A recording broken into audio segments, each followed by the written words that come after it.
Hello everyone, welcome to Bhadra Academy.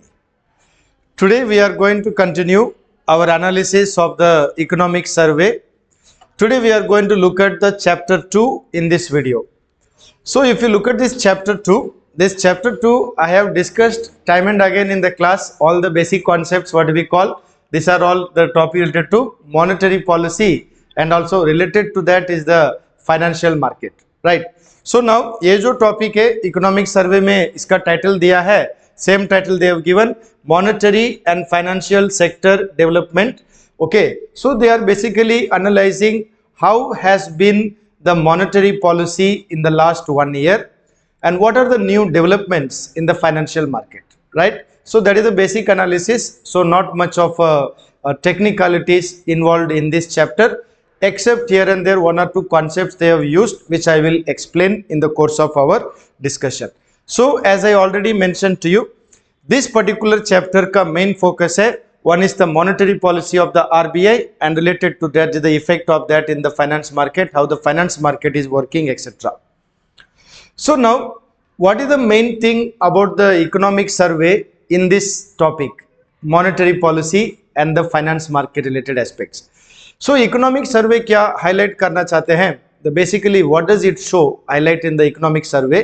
इसमें पहला point ये है, economic survey बताता है कि monetary policy of India in the last 1 year has been what we can say a dear money policy. That means what we call contractionary policy. RBI kept the repo rate unchanged at 6.5%, right? That was rather high. And also RBI kept the CRR increase also little bit in between. So the monetary policy from RBI's point of view was quite a strict policy, what we generally call it as a contractionary policy. That has been highlighted in the economic survey. And if you have been watching today's news, you will know that the news today says that RBI reduced the repo rate today, right, to 6.25%. That is they have done it after almost 5 years. They have reduced the repo rate. So that is the news also today, and the similar sentiment has been expressed in the economic survey. Now talking about the financial market, the economic survey क्या highlight करता है? They are talking about the various aspects of the financial market. They have talked about the banking, that is the money market. They talk about the capital market. They talked about the insurance market as well.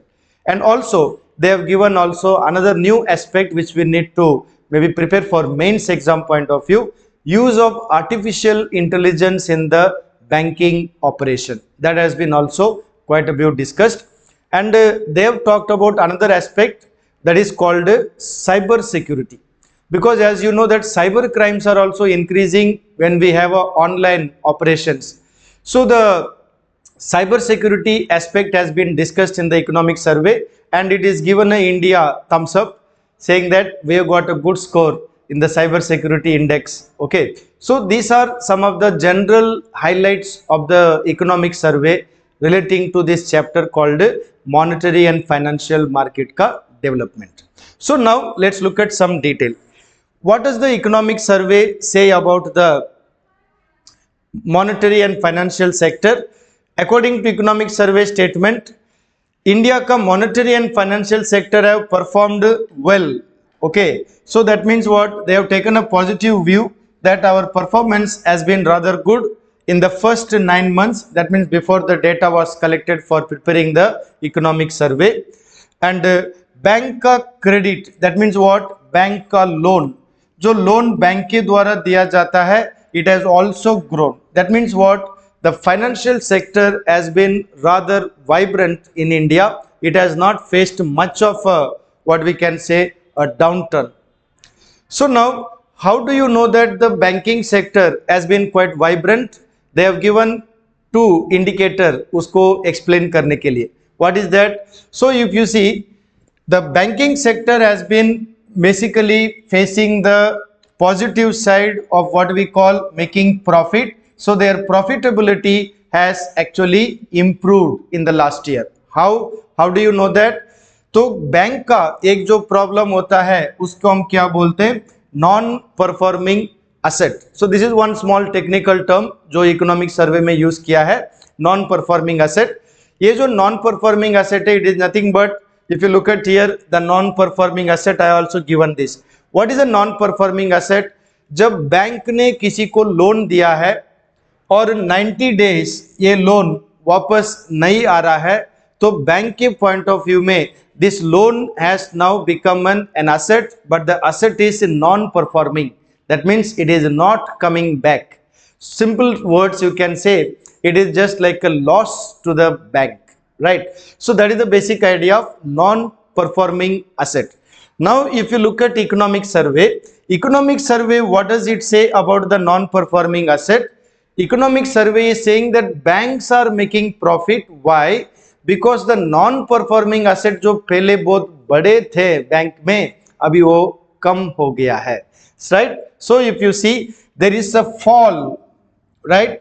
If you look at it carefully, there is a fall in the gross non-performing asset of the bank, and also there is an increase in the bank ka what we call CRAR. That is the what we can say, banks have to keep some cash to face the losses in terms of risky loans given, etc. That is called the credit, what we can say, capital to risk weighted asset ratio, generally what we call CRAR, which has been made compulsory by RBI. It has been recommended by the international BIS, that is the Bank for International Settlements, right? So now the NPA has been going down, so banks are in a good position, they are making profit, and their CRAR is been increasing. That is the first positive outlook the economic survey gives us about the financial sector. Now coming to the government's का point of view, another important thing जो government ने highlight किया है, ये जो topic है financial inclusion, ये UPSC का mains का exam में पूछा गया था, right? How financial inclusion is a part of what we call inclusive growth, that is सबका साथ सबका विकास, right?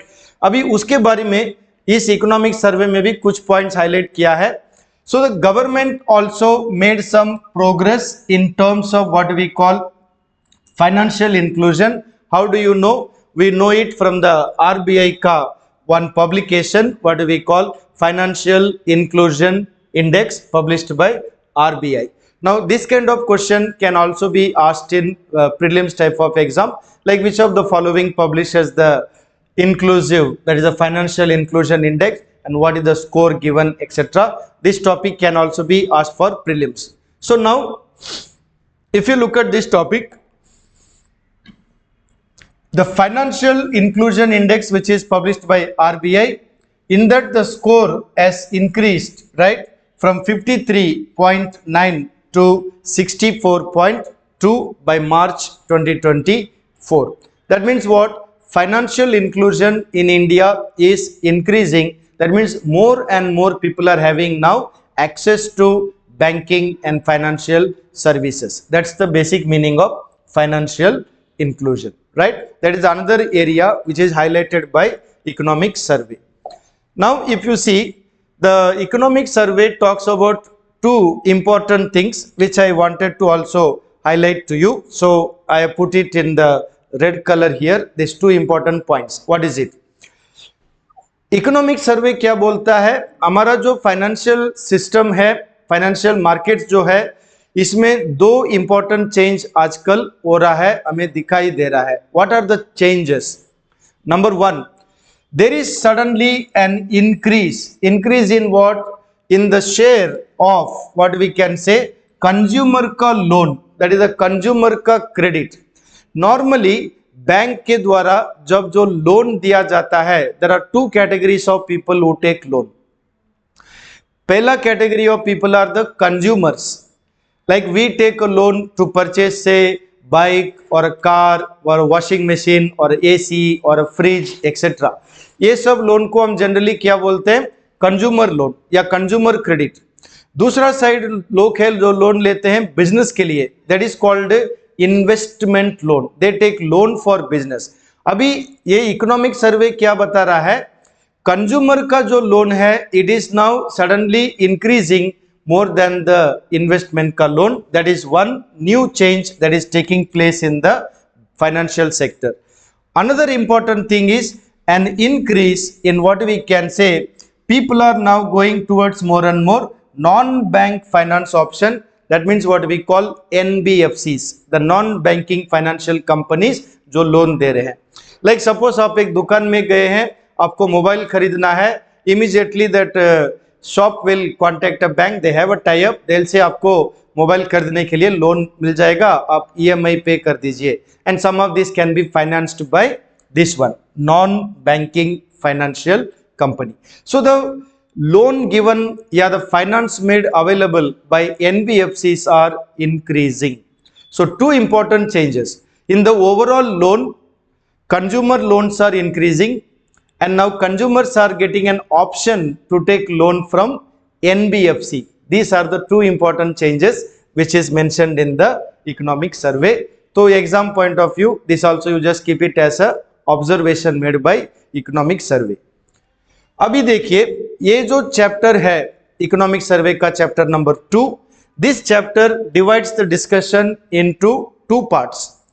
The first part is called monetary policy and monetary policy का इंडिकेटर. ये तो मैंने क्लास में बहुत समय बताया. मॉनेटरी पॉलिसी का policy rates like bank rate, repo rate, reverse repo, right. Then we have a CRR, SLR, etc. They are called the monetary policy and the various tools, indicators. On the other side, this chapter talks about developments in financial sector. Like these are the two major things discussed in the economic survey, that chapter number 2. Clear? So now let's first start with this one, then we will go to development. Now monetary policy, right?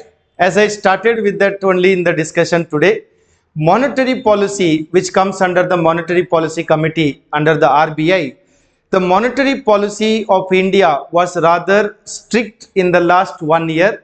Why? Because of problem of inflation in India, RBI kept the rate of interest rather tight. So the RBI was basically following what we can say a kind of a contractionary policy. Now if you look at the detail, what does it say? During the first 9 months of this financial year 2024-25, monetary policy committee decided to keep the repo rate unchanged at how much? 6.5%, and today's news is that it has been reduced from 6.5 to 6.25. That means 0.25 has been reduced. Okay, that's the news today. Then what happened in October meeting, October 2024 meeting, the monetary policy committee, they took a stance, what they call it, withdrawal of accommodation. Okay, now this is one technical term also introduced or used in the economic survey. So what do you mean by this term, withdrawal of accommodation, right? Earlier RBI was accommodating. That means what? Trying to keep the money supply to the economy for GDP growth. They are not okay, though there is a inflation, but they were trying to accommodate the needs of growth. But if you say withdrawal of accommodation, what does it mean? So if you look at here, I try to explain this concept. So withdrawal of accommodation, it is a kind of a position taken by RBI where RBI actively takes steps for what? To reduce the supply of money.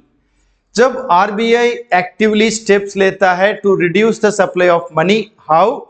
By increasing or raising the rate of interest. Therefore, I told you in the last 1 year, RBI kept the rate of interest rather high, right? So why does the RBI do this? Basically to control inflation. And RBI ka priority goes to price stability rather than economic growth. Such a position jab RBI leta hai, that position is what we call withdrawal of accommodation. It is clear?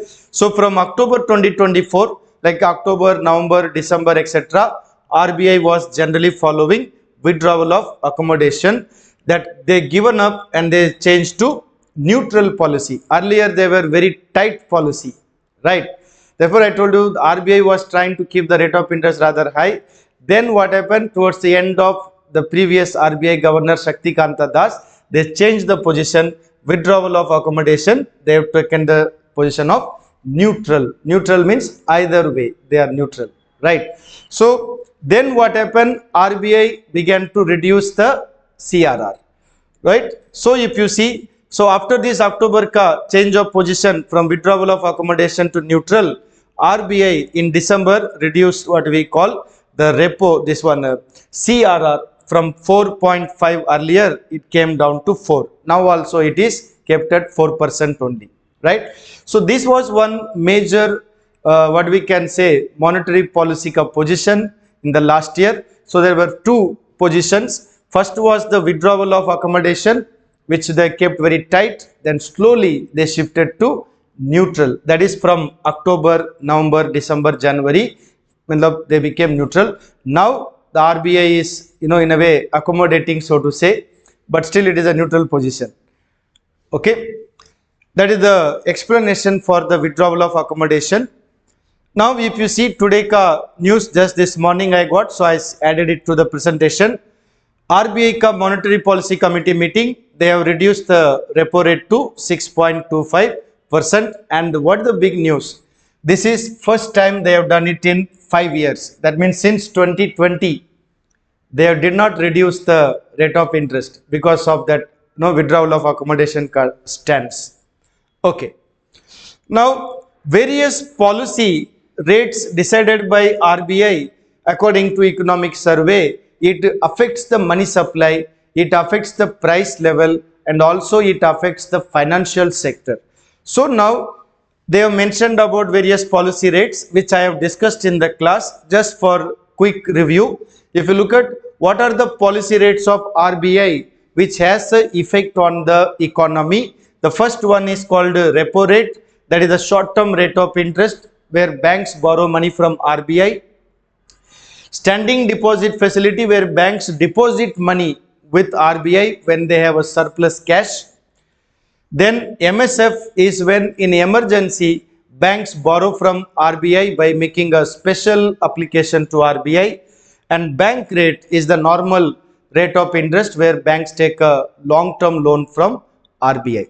Now these are what we call the major rate of interest followed by RBI. So if you see, like during COVID and all, RBI kept this repo rate somewhere around 4% and 4.5%.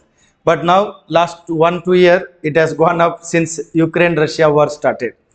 Similarly, CRR, cash reserve ratio, and SLR, statutory liquidity ratio, these also RBI earlier made it 4.5, now they reduced to 4. This has been more or less consistent, 18 since last 2-3 years, right? So now these are what we call the policy rates and the reserve ratio, which the economic survey says all these policy rates and reserve ratio, they affect the financial system as well as the financial stability of our economy. So these are the basics, right? As of today, I have given this. Now another topic, the economic survey has highlighted, this is what we call credit to GDP ratio. That means the loans given by the financial system, what percent it is of our GDP. That is called credit to GDP ratio. So the loans, credit given, you have to divide by the GDP, that gives you credit to GDP ratio. Clear? So now if you look at it, what does it say? There are two things that you need to understand. If the ratio is greater than the normal trend, that shows that there is some kind of a stress in the lending sector. That means what? The banks, when they are giving loan, so it becomes a kind of a stress for them. There is some over loans given, too much. If this ratio is lower compared to the trend, it indicates that they can still give more loan. That means there is a room for growth for giving loans. That is the meaning of this what we can say the credit to GDP ratio. Now, if you look at here, in India, what happened? According to economic survey का analysis, between 2006 and 12, in India, we were giving too much of loan because of the possibility of making a boom. Okay, a lot of people wanted to invest, etc. So if you see here the diagram, they have given it nicely. Till about 2012, if you see this part, here this is the trend. If you assume this is higher than the trend, that means what? There was too much of giving of loan and credit, and there was a stress, and also because of this, the non-performing assets started to increase. Now government is trying to say, if you look at here, this is rather low, and now recently this is slowly coming to the trend level, right? That means it is now normalizing, and also the non-performing asset is reducing. So this is what government has analyzed, the concept of, that is the credit to GDP ratio, right? The credit to GDP ratio. So I try to give it to you a small formula, just try to understand. So only two things you have to remember, these 2 points जो मैंने आपको explain किया है. So this is the diagram which shows the two different separation, that is from 2003 to 12 and 12 till now, how the system has been for loan market. Okay, so that is the first part. The government has provided some analysis of our monetary policy and what happened in the system.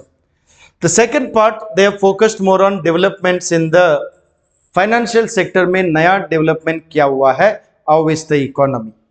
So if you look at here, the government tries to say that the rural financial institution, that is the topic here, the subtopic in the economic survey. They said this rural financial institution जो बहुत important होते हैं for what? For the rural economy. क्यों?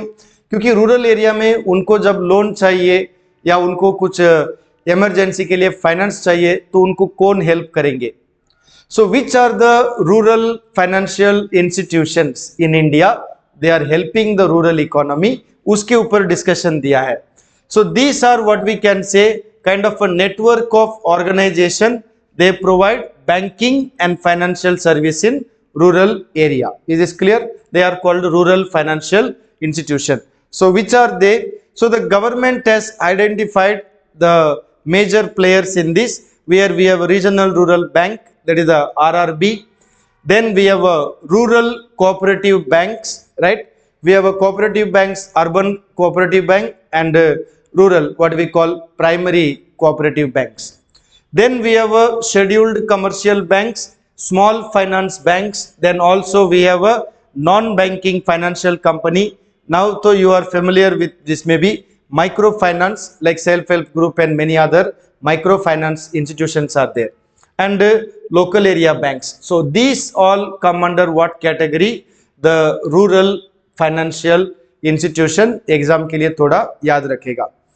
Now economic survey talked about this also interesting. I also made a video of this earlier, that government is now coming with a new policy, one state, one RRB, right? In that context, you look at this. Now RRBs in India were established in 1975 under the RRB Act 76. Now starting with a few, if you look at it, in 2006 there were 133 RRBs according to economic survey. Now what happened after that? They began to merge the RRBs to reduce the number of RRB. So currently there are about 43 RRBs, okay, in 2023. Now the government ka plan is what? Even to reduce that, to make it one state, one RRB. Like Assam, we have how many RRB? We have only one, Assam Gramin Vikas Bank, therefore only one, but every state they are trying to reduce it. Okay, so now this rural financial institution, they try to help. Now another topic which is given in economic survey, this is called development financial institution. They basically provide loan and advice and other services for development of the infrastructure. So mostly ये जो development financial institution है, they provide finance for infrastructure development, right? Now, which are the main ones? Like for example, if you see the Industrial Financial Corporation of India, the ICICI, you know, then short easier, IDBI. These were what we call the earlier, initially 1950s and 60s, what we call the development financial institution. Now some of them have become big bank, ICICI and all that, right? So now government is saying currently there are still development financial institution like the Infrastructure Development Finance Company started in 97, India Infrastructure Finance Company, very important one, started in 2006, and recently 2021, this you remember, current affair for exam point of view, National Bank for Financing Infrastructure Development 2021 में ये start हुआ है, a new institution, right? Now some details government ने provide किया है, especially about this one, IIFCL. This has started in 2006. Now currently in the last 18 years, it is providing a huge support for infrastructure development of India. तो ये नाम थोड़ा याद रखने से अच्छा होगा. और ये जो institution है, it basically provides long-term finance. For what type of a project? Greenfield. What's the meaning of greenfield? First time project. Okay. And brownfield. Brownfield मतलब क्या? Existing project revived and restarted. That is called brownfield. So greenfield and brownfield का project जो होते हैं उसके लिए ये institution finance money supply देते हैं, right? Now this has already taken up more than 500 public private partnership projects in India, that is what we call PPP projects, and they are representing 28% of India ka PPP projects. Therefore this institution, as I said, IIFCL is rather important for exam point of view. Economic survey has given lot of importance to this institution. The other one which they talked about very much is this one, National Bank for Financing Infrastructure Development. As I told you, it was started recently under the NAFID Act, therefore it becomes a statutory body, right, an institution. Now this has been declared as the All India Financial Institution, matlab they provide loan to all over the country. How many All India Financial Institution we have? We have only 5. This is the 5th one. Which one? National Bank for Financing Infrastructure Development. So which are the other 4? We have NABARD, we have SIDBI, then we have National Housing Bank, then we have Exim Bank. These are 4 and the 5th one is this one. Okay, तो exam के लिए ये सब prelims का चीज होते हैं, question आ सकते हैं, right? So we need to keep that in mind. Okay, so now they have talked about financial sector development in phase wise. In 1960s we started with the ATMs in the globe, then 1970s card system, in 2000 we talked about online banking, and in 2010 we talked about mobile banking.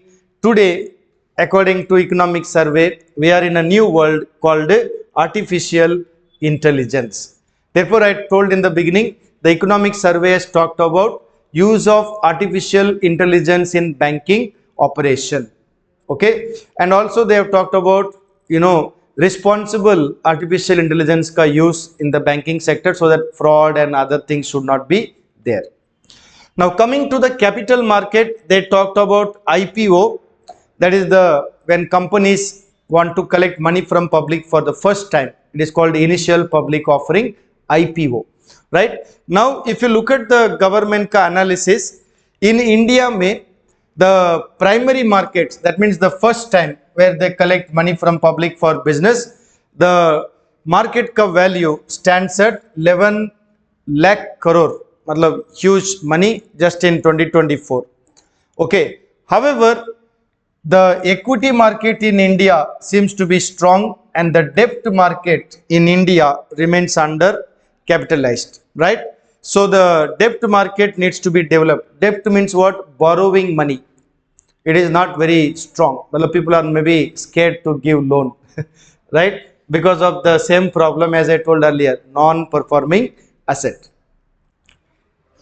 Now, another one important topic highlighted in economic survey is this one, what we call the gift city, which has got International Financial Services Center Authority. Okay, it has lot of international financial centers. Now, this gift city and these institutions are very important for India ka development for Viksit Bharat 2047. Now, इस context में what is the role of this IFSCA?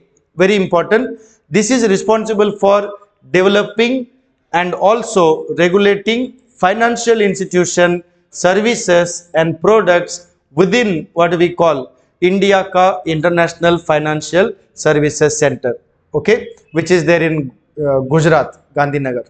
Okay, so this is one institution which we should be familiar when you are preparing for the exam. Now, the economic survey also highlighted some risks facing the financial sector. As already I mentioned in the beginning, some of the risks what they highlighted is only this thing, okay, not much, very few. So if you look at it now, what is happening?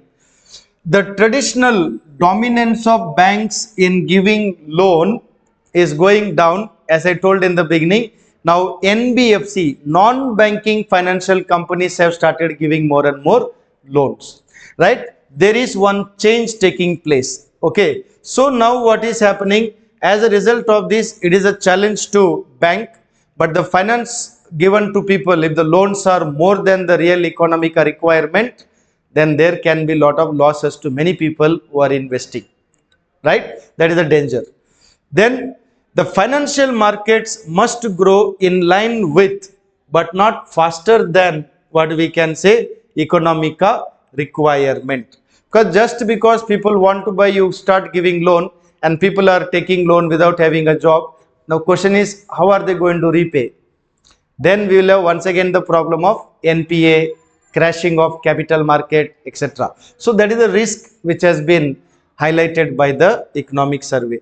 Therefore, we need to, banks need to enhance their capability to meet the demands of the new people, what we call the digital economy we need to develop. So the second thing what they highlighted is are banks ready and prepared for the new economic system called digital economy, like using artificial intelligence, online, this, that, etc. So these are some risks have been highlighted. So a summary of this chapter, what is the summary? Banks are doing well, our finance market is doing well, new developments are taking place, and monetary policy which was little tight, now it is being relaxed, okay. And India currently there is no major financial crisis. That is what the economic survey is trying to say. There are more positives and less of negative to think about the financial system, and our growth has been rather stable. Okay, so that is the overview of this economic survey of chapter number 2, right? So you keep following, and for any further query, you can contact Bhadra IAS Academy 8638391721. Okay, so this is the video number 2 for the economic survey. We have taken today chapter 2. In the next video, I will be taking chapter number 3. Okay, that will be video number 3 as well as chapter number 3. Till then, you follow our videos of budget as well as other videos of economic survey. Thank you.